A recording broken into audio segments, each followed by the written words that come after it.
Les rendez-vous de Philopop.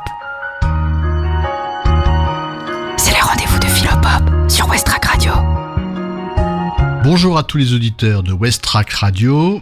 Je voudrais donc par cette émission vous présenter l'Association populaire de philosophie du Havre, Philopop, sa démarche, ses activités et le programme qui sera le sien en cette saison 2019-2020.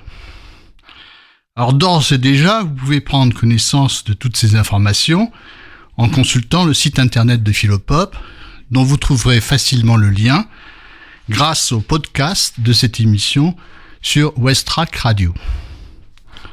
La première séance de Philopop aura lieu bientôt le mardi 17 septembre au lycée Claude Monet du Havre, en face du funiculaire, de 20h30 à 22h30. Il est recommandé d'arriver un peu avant. Alors Philopop a été créé en 2007. Cette association entre donc dans sa 13e année d'existence.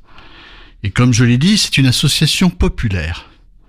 Les cotisations annuelles sont peu élevées, 20 € pour les actifs, 15 € pour les retraités, 5 € pour les étudiants, les scolaires, les chômeurs. L'association bénéficie de l'accueil du lycée Claude Monet, mais ne touche aucune subvention. Nous avons donc besoin des cotisations pour payer l'assurance, les photocopies, les déplacements de quelques professeurs de philosophie qui ne sont pas de la région. Comme je le disais donc, Philopop est une association populaire. Elle est donc ouverte à tout public. Elle ne s'adresse pas seulement à un public qui aurait déjà fait de la philosophie. Il me semble très important de le préciser, car trop souvent le terme de philosophie impressionne, rebute ou décourage.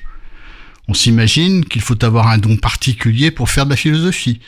On craint de ne pas être à la hauteur. Ou on imagine encore que la philosophie est une discipline spéciale qui a un langage particulier et obscur, une discipline spéciale dont les préoccupations n'ont pas grand-chose à voir avec le commun des mortels et avec la vie réelle de la plupart des gens. Alors je tiens à dire ici que la réflexion philosophique n'implique aucun don exceptionnel.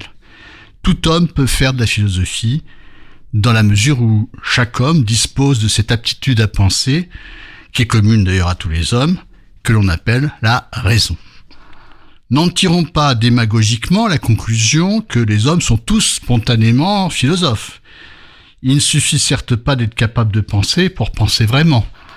Pour penser vraiment, il faut d'abord accepter d'exercer sa pensée, ce qui est loin d'être toujours le cas. Souvent, on préfère s'en tenir à des opinions toutes faites. Pour penser vraiment, il faut accepter de faire quelques efforts, accepter de s'arracher à quelques habitudes, ne pas se contenter de certitudes immédiates. Quant aux questions abordées par la philosophie, ce ne sont pas des questions que seuls les philosophes se posent. Ce sont des questions auxquelles les hommes sont tous confrontés au cours de leur existence, en tant qu'hommes et en tant que citoyens. Ainsi, quel est l'homme qui n'est pas confronté un jour ou l'autre à la question de la justice, ou à la question de la vérité, par exemple? Suffit-il d'appliquer les lois de son pays pour être juste? À première vue, je suis tenté de répondre oui. Mais je vois bien que si les juges qui doivent sanctionner un délit ou un crime se contentaient d'appliquer mécaniquement la loi, ce serait assez injuste, car ils ne tiendraient pas compte de l'individualité des cas. Ils ne tiendraient pas compte des circonstances atténuantes. Et allons encore plus loin. Si la justice consistait seulement à appliquer les lois de son pays, on devrait dire que le juge allemand qui enlève aux juifs allemands en 1936 leur nationalité et tous leurs biens, en vertu des lois raciales du régime nazi de l'époque, on devrait dire que ce juge agit justement. Je prends un deuxième exemple. Est-ce qu'il suffit que la majorité des hommes soient d'accord avec moi pour que j'aie raison? Si c'était le cas, ce serait le nombre de suffrages qui déterminerait la vérité. Les théorèmes mathématiques sont-ils vrais parce qu'ils sont soumis au suffrage? Vous voyez, comme le montrent ces deux exemples, la réflexion philosophique nous invite à aller au-delà des apparences, à aller au-delà de nos certitudes immédiates, au-delà de ce que nous sommes tentés de croire. On voit aussi que ces questions la question de la justice, la question de la vérité, par exemple, ne sont pas la propriété des philosophes. Ce sont des questions que tous les hommes peuvent être amenés à se poser. Mais, reconnaissons-le, seul, il n'est pas facile de les aborder, surtout au début. Seul, sans un interlocuteur auquel on puisse s'adresser, face auquel on puisse s'interroger, formuler un problème, on peut avoir l'impression d'une certaine impuissance. On a du mal à déployer sa propre réflexion. Or, justement, l'ambition de Philopop, c'est de permettre à tous ceux qui le souhaitent, quel que soit leur niveau d'études, d'accéder au questionnement philosophique, en offrant les conditions d'un travail suivi. De quelle manière y parvenir ? Pour y parvenir, il nous a semblé nécessaire à Philopop d'éviter deux sortes d'écueils. Le premier est facile à pointer. Il faut éviter des conférences hermétiques que seuls des spécialistes seraient en mesure de comprendre et qui décourageraient très vite l'auditeur. Est-ce qu'il faut pour autant, à l'inverse, organiser des débats d'opinion ? Ce serait, là, semble-t-il, la solution la plus abordable, la plus satisfaisante. En réalité, cette manière de procéder est un deuxième écueil qu'il faut éviter. Pourquoi ? Eh bien, parce que le débat d'opinion n'est pas vraiment propice à éveiller la réflexion. Dans un débat d'opinion, chacun vient avec son opinion toute faite, et on ne trouve guère le moyen et le temps de s'interroger vraiment sur son bien fondé. Échanger des opinions ne suffit pas à réfléchir, ne suffit pas pour réfléchir. Trop souvent, dans un débat d'opinion, l'essentiel c'est de faire valoir son opinion, de se faire valoir, en parvenant à l'imposer, si l'autre n'est pas d'accord, parce que tout simplement on est plus habile que lui à parler. Ou sinon, que gagne-t-on ? On se sent conforté dans son opinion en s'assurant que l'autre la partage. Mais ce n'est pas une manière d'entrer véritablement dans un travail de réflexion. Un véritable travail de réflexion consiste à soumettre ses opinions et ses certitudes à l'épreuve d'une interrogation et d'un examen. Alors pour apprendre à exercer sa réflexion, il nous semble que la formule d'un cours progressif paraît préférable, comme je vais vous l'expliquer.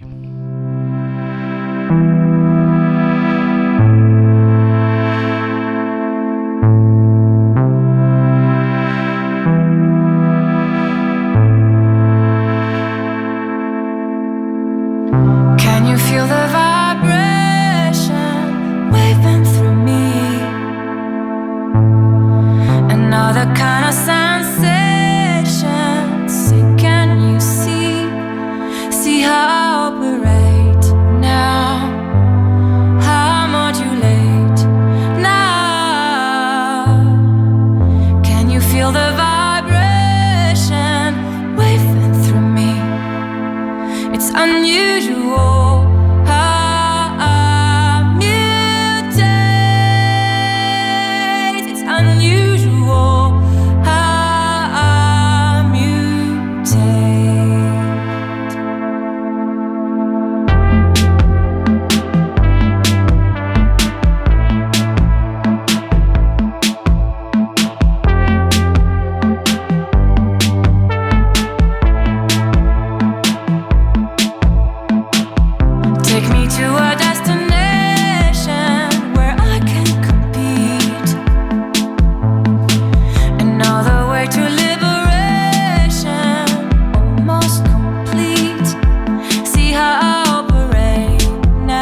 philosophie est un cours progressif, mais ici il faut éviter tout malentendu. Un cours de philosophie n'est pas un exposé de connaissances.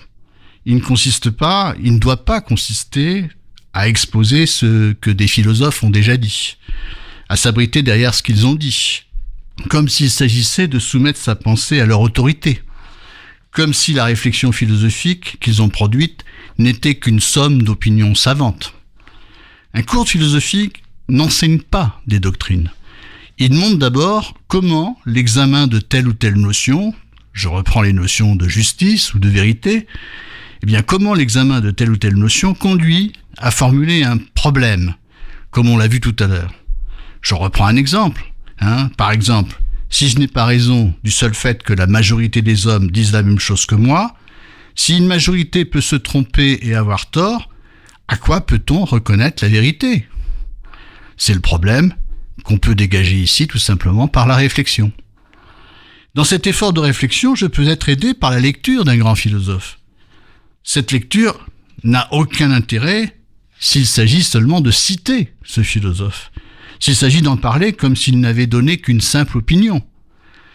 Cette lecture a un véritable intérêt si elle me donne les moyens d'avancer dans ma réflexion, parce que je comprends la démarche de ce philosophe et ses arguments, parce que je mesure leur pertinence.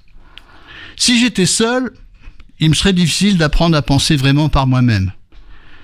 C'est au contact de la pensée de grands philosophes, c'est en me l'appropriant, que je peux arriver vraiment à développer ma propre capacité de réflexion. Et c'est en cela que la lecture des grandes œuvres philosophiques est utile. Mais là encore, il faut éviter tout malentendu. Entrer dans la lecture d'une œuvre philosophique, ce n'est pas simplement enregistrer ce qu'a dit tel ou tel philosophe, c'est cheminer avec lui, c'est comprendre le problème qu'il formule, c'est saisir sa démarche, c'est voir comment il cherche à résoudre justement ce problème. Qui a lu ainsi une œuvre philosophique n'est pas écrasé par la grandeur d'un philosophe, n'est pas rendu passif parce qu'il a lu, mais au contraire se trouve renforcé dans sa propre capacité de réflexion. Alors après ces développements, comment concrètement se déroulent les séances de Philopop ? Chaque séance dure au maximum 2 heures. Le conférencier parle au maximum 1h30 et une demi-heure au moins est réservée à la discussion. 2 jours avant chaque séance, le plan de la séance est adressé aux adhérents par Internet, du moins aux adhérents qui ont bien voulu communiquer leur adresse Internet. Ce plan est distribué au début de chaque séance, ainsi que les extraits de texte sur lesquels s'appuie le cours. Si un adhérent n'a pas pu suivre une séance ou s'il veut la réécouter, il peut accéder à son enregistrement. Les séances sont en effet enregistrées. Les adhérents ont accès non seulement aux séances de l'année en cours, mais aussi à celles des années précédentes. La discussion qui a lieu à chaque fin de séance peut se poursuivre par Internet sur le forum de l'association. Le conférencier peut ainsi revenir sur un point qui a été mal compris, répondre à une objection, compléter ou préciser son propos. Les enregistrements ne sont accessibles en principe qu'aux adhérents, mais certains de ces enregistrements sont accessibles au public. En effet, afin de présenter les activités de l'association, Philopop a rendu public les enregistrements de quelques séances, parmi lesquelles les séances sur la tolérance qui ont eu lieu en 2015, les séances sur la lecture des pensées de Pascal et la séance aussi sur la manière dont Spinoza explique l'amour dans l'éthique. Et on retrouve aussi une séance sur Montesquieu et la République. Alors après avoir présenté la démarche de Philopop, j'en viens maintenant à la présentation du programme de la saison 2019-2020. Comme je l'ai dit, Philopop aborde chaque année à la fois un thème et une œuvre, et les aborde dans la mesure du possible en alternance. Il y aura ainsi cette année 18 séances, 9 séances consacrées à la question « Qu'est-ce que le peuple ?», 9 autres séances consacrées à la lecture du Prince de Machiavel. La première séance du 17 septembre portera sur la question du peuple. La deuxième, le 26 septembre, portera sur la lecture du prince. La troisième, du 8 octobre, sur la question du peuple, et ainsi de suite.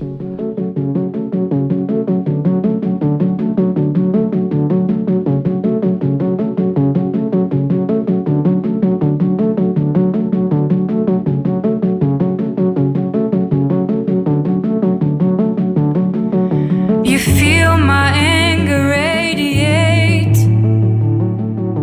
my brutality disseminate. Still feels empty around me, but now I can bear the vacancy. I am in danger to be the danger, the quiet anger that troubles water. Smile on my face, I'm going under. Fear radiates, lights up a fire. You feel my anger radiate, my brutality disseminate. Still feels empty around me, but now I can bear the vacancy. If you rise with the sun, we will rise together. Battle's only just begun and I'm going under. If you rise with the sun, we will go together. Battle's only just begun and I'm going under. I used to feel sorry, mainly just for myself, dragging myself down. So deep and low, sorry. But I know from the radio the world's changed all around. And I am in danger to be the danger, the quiet anger that troubles water. Smile on my face, I'm going under. Fear radiates, lights up a fire. You feel my anger radiate, my brutality disseminate. Still feels empty around me. Now I can bear vacancy. Still feels empty around me. Now I can bear vacancy.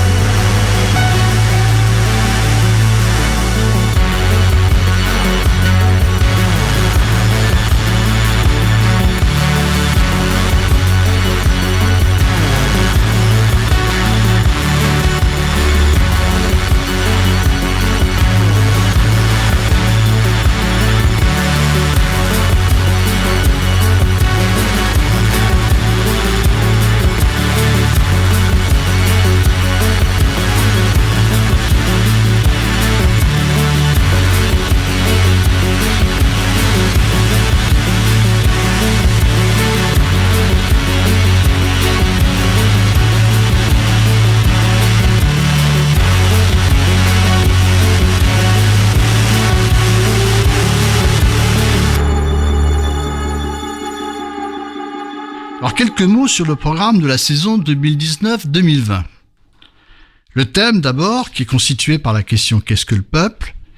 Eh bien, c'est un thème évidemment ici qui va, je dirais, être assez embarrassant à traiter. Parce que, est-ce que cette question est une question à laquelle on peut répondre, une fois pour toutes, par une définition, grâce à laquelle on pourrait authentifier ce qu'on désigne ainsi par peuple?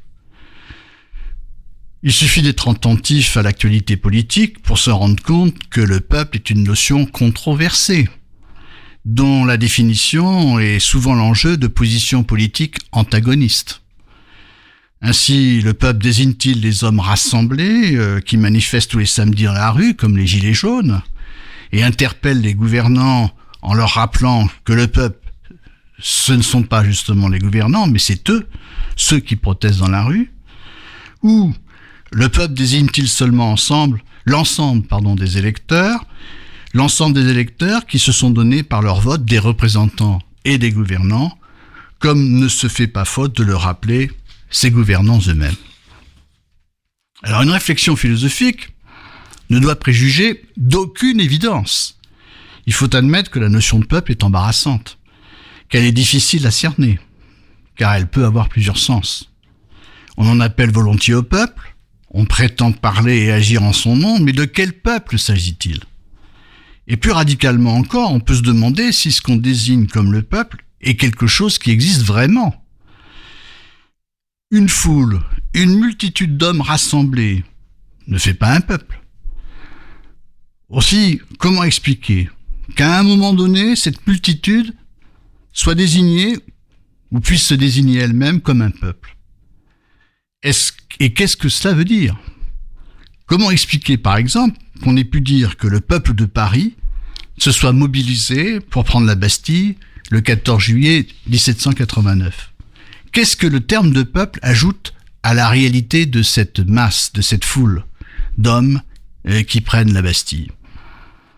Alors, je n'entamerai pas ici la réflexion, je pose seulement une question qui permet de l'ouvrir. On verra en tout cas que le terme de peuple, souvent, est utilisé comme un terme assez ambigu, dont on peut dégager 3 sens. Et la réflexion aura justement pour fonction de réfléchir à la fois sur leur distinction, mais aussi sur leur articulation possible. Il y a d'abord un sens politique, celui qui recouvre le mot latin populus. Le peuple désigne ici l'ensemble des citoyens qui sont censés détenir l'autorité suprême dans une démocratie, puisque dans une démocratie, le peuple est censé être souverain, et c'est au nom du peuple que les gouvernants exercent le pouvoir. Alors on aura l'occasion de voir que c'est avec la Révolution française de 1789 qu'émerge donc l'idée d'un peuple souverain, et il sera ici intéressant d'examiner avec les historiens comment la notion de peuple a été promue, alors que cette notion auparavant était plutôt une notion péjorative. Comment le peuple est-il devenu l'acteur de la Révolution ?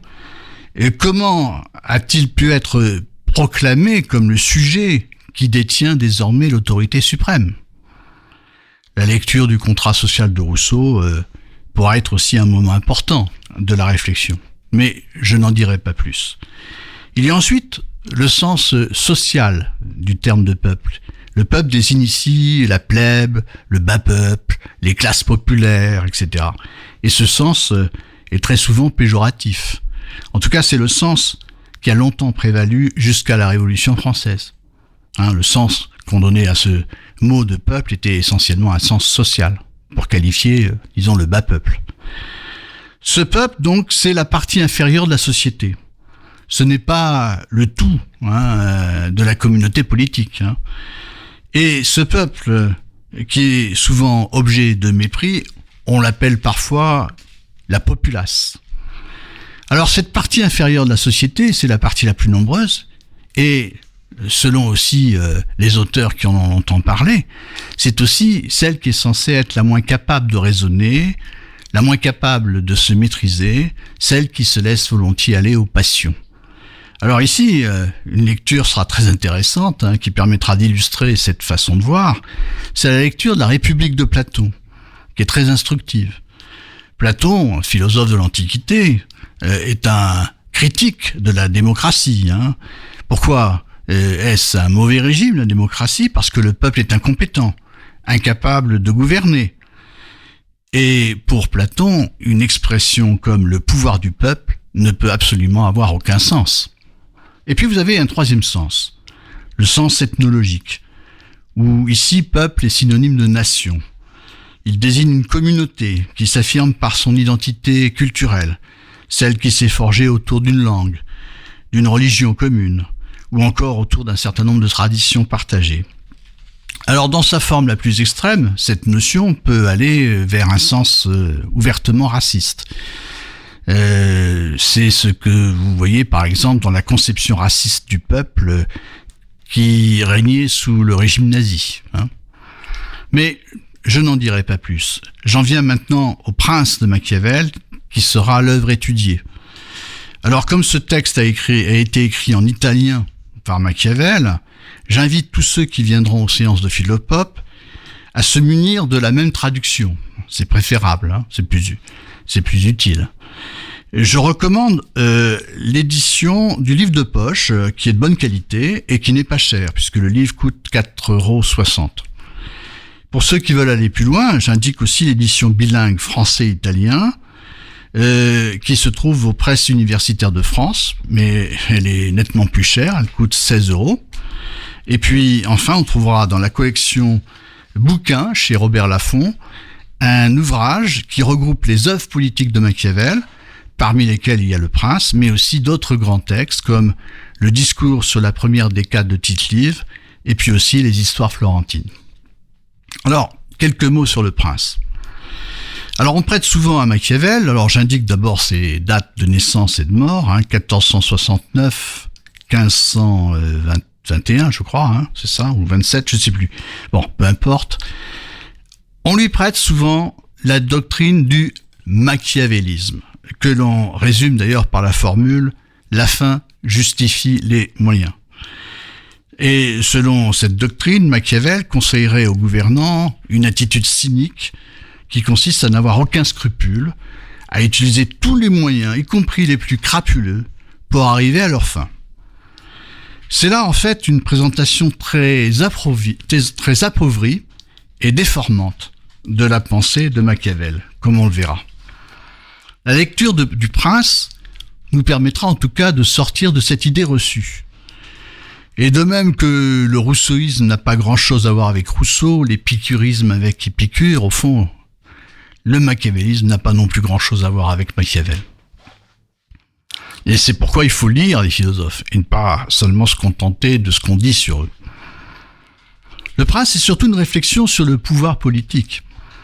Son véritable enjeu est de comprendre l'essence de la politique.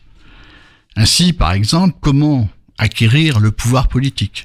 Comment peut-on le conserver? En prenant le minimum de risques, en donnant à son action le maximum d'efficacité. Quelles sont les conditions du succès politique?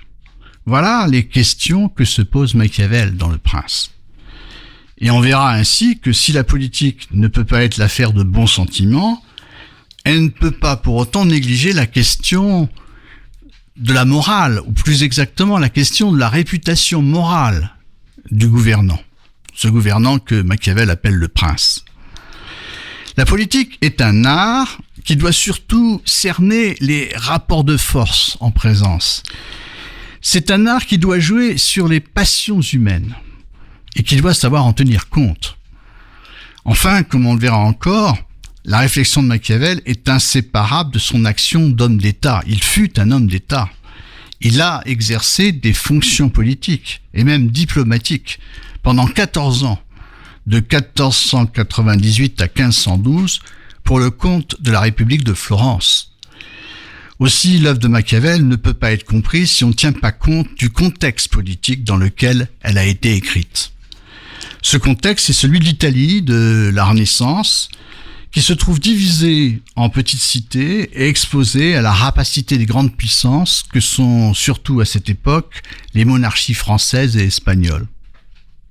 Donc Le Prince est une œuvre politique qui se rattache donc à ces circonstances précises qu'il faut évidemment prendre d'abord en compte. Pour autant, comme on le verra, la lecture du Prince ne se laisse pas réduire à ces circonstances. Une fois qu'on aura restitué les idées de Machiavel dans leur contexte, on verra qu'elles ne s'y bornent pas. Et la réflexion de Machiavel, en effet, a un intérêt philosophique, car c'est une réflexion très féconde sur la condition politique de l'homme dans l'histoire. Chers auditeurs, je vous remercie de votre attention. Vous êtes tous les bienvenus à Philopop. La première séance, je le rappelle, c'est mardi 17 octobre à 20h30 au lycée Claude Monet. À bientôt.